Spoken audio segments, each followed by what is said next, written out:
Hi, I'm Diana from South Bay Kids Connection. And I'm Esther. And today we're going to be talking about 5-second rule.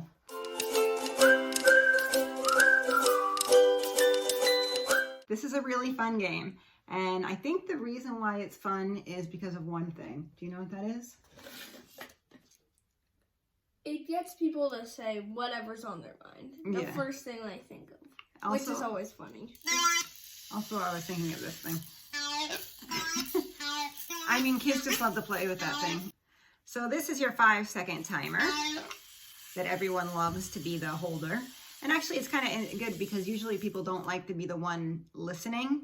They like to be the one saying or doing. But because you have this like weirdo little timer, they actually like it because they know they're going to be able to do it. Watch it. Watch it. Okay. So very, very simple and straightforward. All you do is it comes with this little box of cards and it has different categories of things that say name three. Name three. Things found on a playground. Things found on a playground, for example. And the other person, whoever's turn it is, will put this and slide, swings, and rock wall. So yay, I did it. So she gets this card. And that's simply it. Now, I'm sure in the real game, you're supposed to get a point for that, but I just don't play with points because it's funny enough. At these games, I didn't know that there was even points. Well, I mean, I guess points are these little cards. Yeah, you can keep the card and it can be your point. But I've never found the need to use it as points, but it's up to you and your group. Now, the other thing, like most of the games we have here, is you have to go through the cards and take out the best ones for your group. For example, some are just not age inappropriate, but not suitable, not relevant for their age. And some, and some are just academic. And so I want to avoid any academic ones because it's not about testing for academics or knowledge. I mean, name 3 landmarks in Washington, D.C.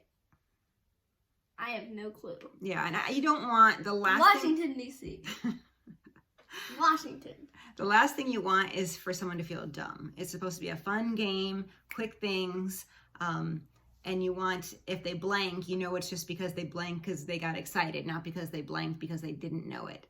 So for example, hold on one second, there's also like college fraternities. So you're just going to go through and eliminate all of these. Go ahead. And also,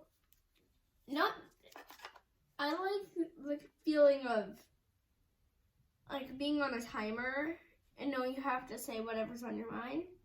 And I find it funny because a lot of the times there's something very simple that you simply don't think of.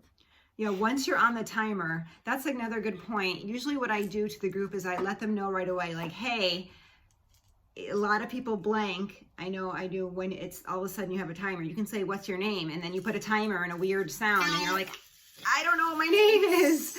And so it's fine. And it gives them permission automatically to just be okay with not coming up with anything. And since we're not doing points, it doesn't matter. I mean, of course you'd want to, but it just doesn't matter. So they all are 3 things, 3 characters on SpongeBob, 3 things to do when the power goes out. That even might be a little hard. 3 yellow foods. So you know your students best. You know which ones are going to work for them. And here's the final thing that I have done to make this more in line with social skills and social emotional learning is I infiltrate the card deck. Why would you say infiltrate? I don't know. Invade is way better. Okay. I invade the card deck by putting my own categories, things that either I'm curious about or I would like them to express.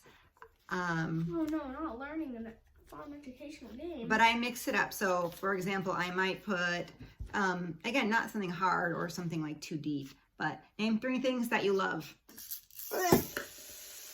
You'll be in the student channel. Mic drop. Mic drop. I have here, this is what I wrote. Name 3 nice things to do for someone. Name 3 things that make you happy. Make a name. But then I also put name 3 yummy foods. Oh, I thought that's like gummy foods. Gummy bears, gummy worms, So, and sour. That's what I do. I don't do them all at once, and I don't only do them. I just kind of mix it in here. And lastly, another thing you can do is I just leave in pens and pencils in the box with some Post-it note type things. And what does this say? And I have them write their own. It'll give you a sense of what their interests are and what they might want to know about other people, or just what's on their brain. So let us know what you think, if you've ever played or you think there's a different way that we can play, and we'll try it out. Thanks. Bye. Bye.